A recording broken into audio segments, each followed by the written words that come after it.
Hello everyone.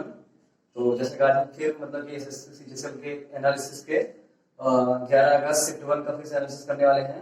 जैसे मेरे पास बहुत सारे क्वेश्चंस हैं, देख लीजिए जो सोशल मीडिया से मैंने कलेक्ट किए हैं।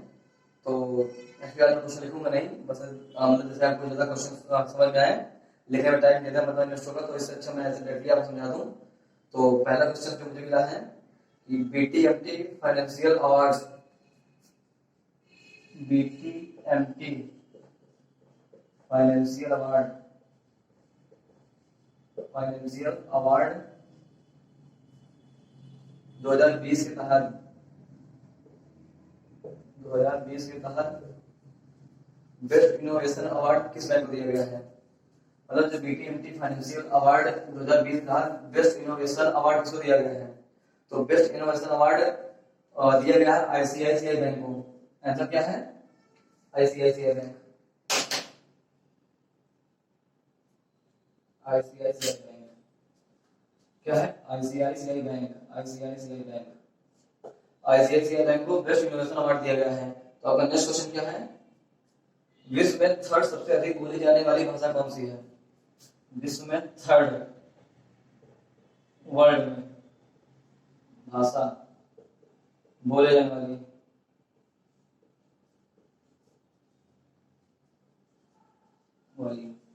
तो इसका आंसर क्या है? हिंदी। पहली क्या है आपकी? इंग्लिश, क्योंकि पहली आपकी इंग्लिश हो गई।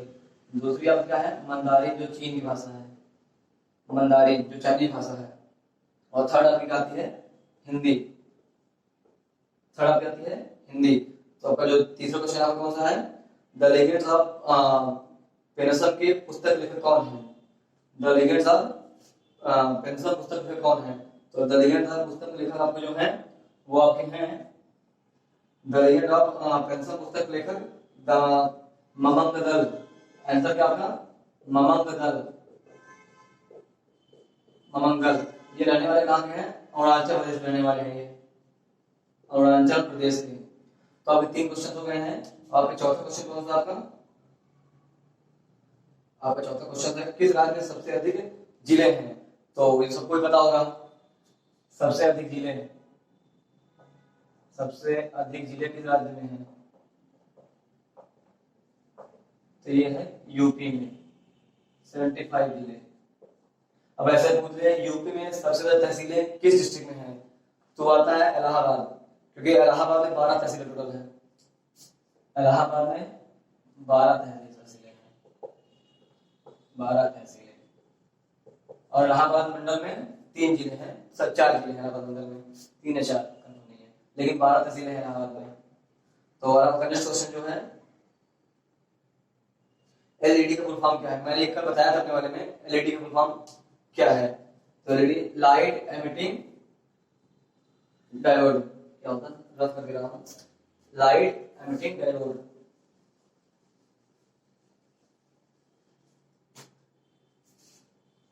एलईडी, लाइट एमिटिंग डायोड, ये आपका हो गया क्वेश्चन। और आपका नेक्स्ट क्वेश्चन है भोपाल रियासत पर 1868 से 1901 तक शासन करने वाली रानी कौन थी? तो क्वेश्चन क्या है? भोपाल रियासत, भोपाल रियासत पर 1868 से 1901 तक, भोपाल रियासत पर 1868 से 1901 तक शासन करने वाली रानी कौन थी? तो इसका जो आंसर है शाहजहां बेगम। इसका आंसर जो है शाहजहां बेगम। आपका नेक्स्ट क्वेश्चन है what is the charge of electric dipole? मतलब जो विद्युत ध्रुव होता है उसका चार्ज क्या होता है? तो ये जो आप सबने पढ़ा होगा क्लास 11 में, विद्युत द्विध्रुव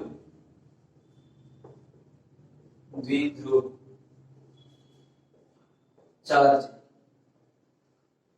0, विद्युत द्विध्रुव चार्ज होता है 0। अब ऐसे आप जैसे मान लीजिए 1 मेट्रोन कितना होता है?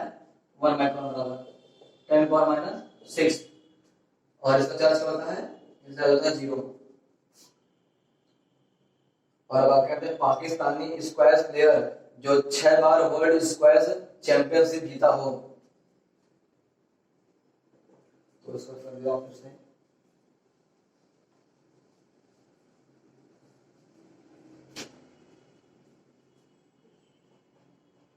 पाकिस्तानी स्क्वैश प्लेयर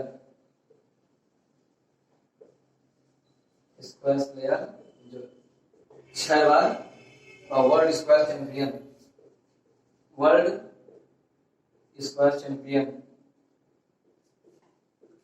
चैंपियन 6 बार बना था इस स्क्वैश चैंपियन जहांगीर खान। क्या नाम इनका?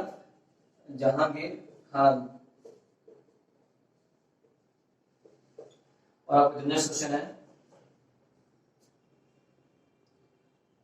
फरवरी 2020 में आयोजित कैरन्स कप चेस टूर्नामेंट के विजेता कौन है? तो ये भारत के कोलिन हम्पी हैं। क्वेश्चन क्या फिर रिपीट कर दे रहा हूँ। फरवरी 2020 में आयोजित कैरन्स कप चेस टूर्नामेंट की विजेता कौन है? तो ये भारत की कोनेरू हम्पी हैं। और जो आपका नेक्स्ट क्वेश्चन है, मॉनेटरी पॉलिसी कमेटी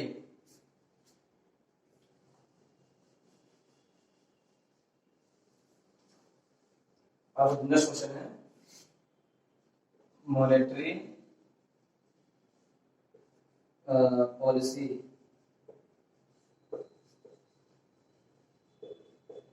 कमेटी इसका गठन कब हुआ? इसका गठन पूछा है, गठन कब हुआ? तो इसके बारे में बताता हूँ आंसर। मॉनेटरी पॉलिसी कमेटी ये मौद्रिक नीति है, मतलब मौद्रिक नीति। तो इसका गठन जो हुआ है 27 जून 2016। तो इसका मेन मकसद क्या था कि जो ब्याज दर होती है बैंकों में जो लगाई जाती है आरबीआई द्वारा, मतलब कि उसको एकदम पारदर्शिता बनाना, मतलब पारदर्शी और निष्पक्ष, उसी के लिए मौद्रिक नीति का 2016 में गठन किया गया। तो मौद्रिक नीति में देखिए आप, मौद्रिक नीति जो अध्यक्ष होता है, मौद्रिक नीति का जो अध्यक्ष होता है वो आरबीआई का गवर्नर होता है। जो आरबीआई का गवर्नर होता है वही मौद्रिक नीति का अध्यक्ष होता है। और मौद्रिक नीति में 6 सदस्य होते हैं, 6 सदस्य। जो 3 नंबर होते हैं वो आरबीआई के होते हैं, और जो 3 अदर मेंबर होते हैं वो केंद्रीय बैंक होते हैं, और इसमें repo rate, reverse repo rate होता है, जो बता दे रहा हूँ। रेपो रेट मतलब क्या होता है कि रेपो रेट मतलब होता है आरबीआई जिस दर से बैंक को ऋण देती है उसे रेपो रेट बोलते हैं। आरबीआई, ये हो गया एसबीआई बैंक, जिस दर से इसको ऋण देगा, जिस दर से रेट से इसको ऋण देगा, ऋण, वही हो गया रेपो रेट। और रिवर्स रेपो रेट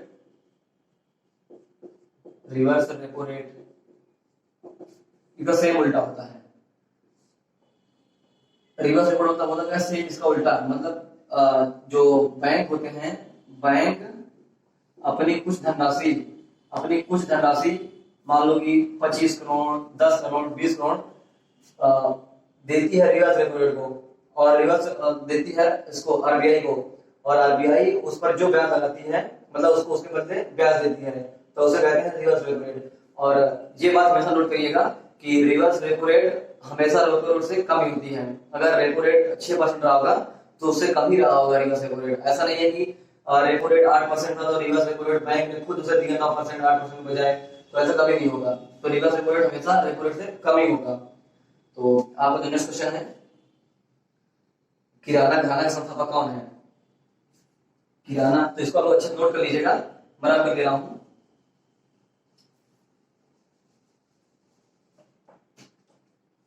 किराना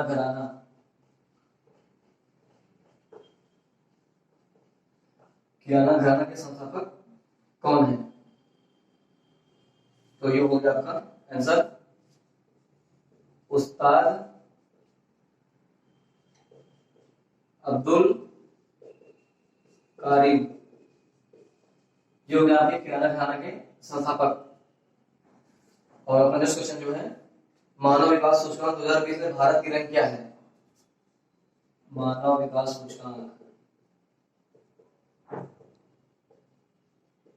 सूचकांक में भारत की रैंक क्या है?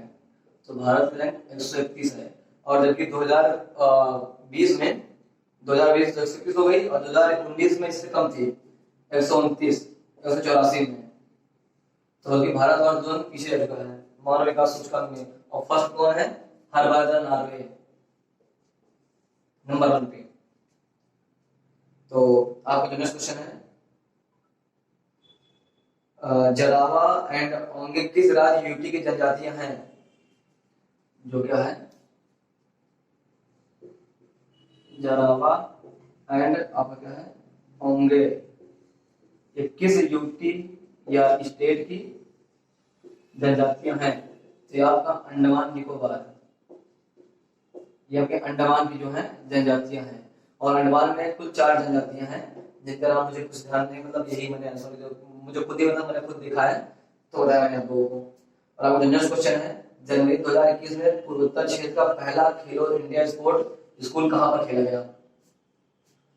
आपका क्वेश्चन है जनवरी 2021 में, जनवरी 2021 में पूर्वोत्तर क्षेत्र का मतलब पूर्वोत्तर क्षेत्र का पहला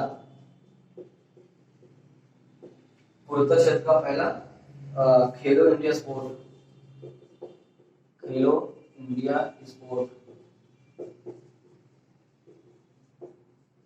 पहला खेलो इंडिया स्पोर्ट्स कहां पर है, कहां पर खेला गया?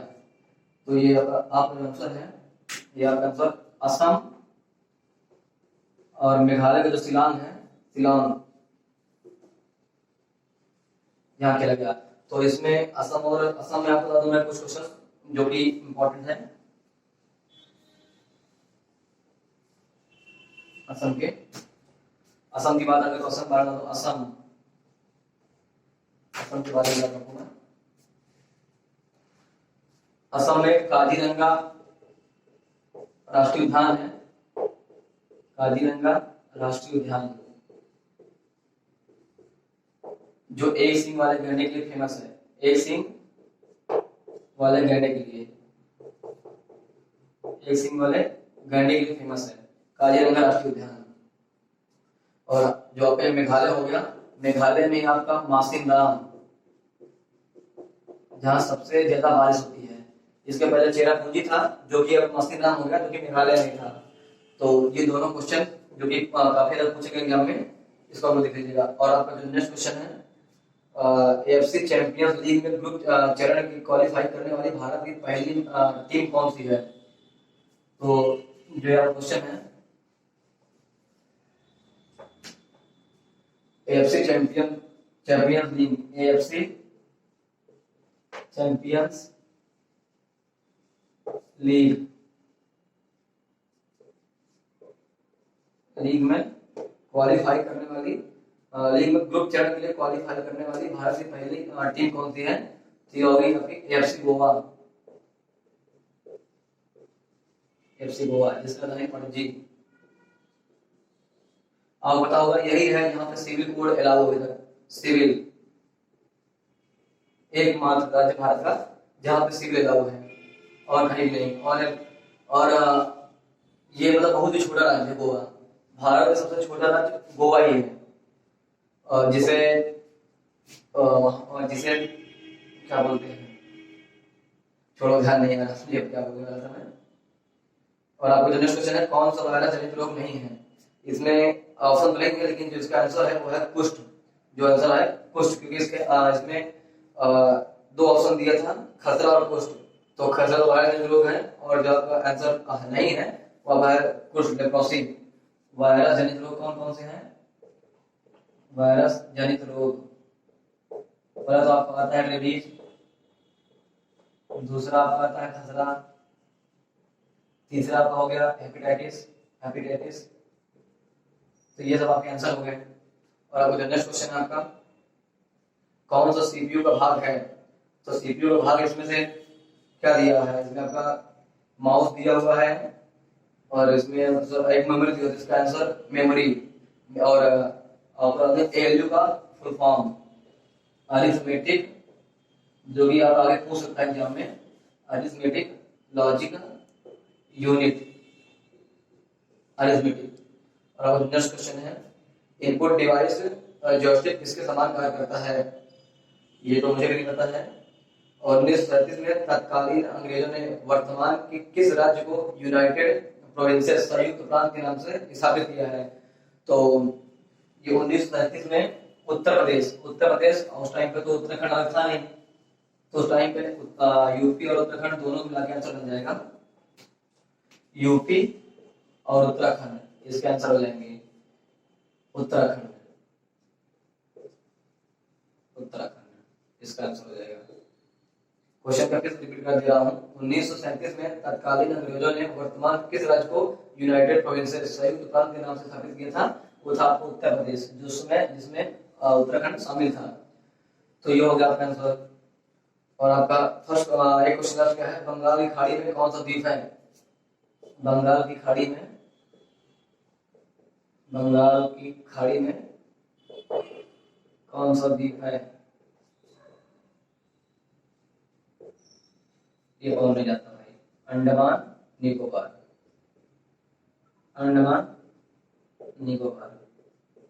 तो ये रहा आपके फर्स्ट क्वेश्चन।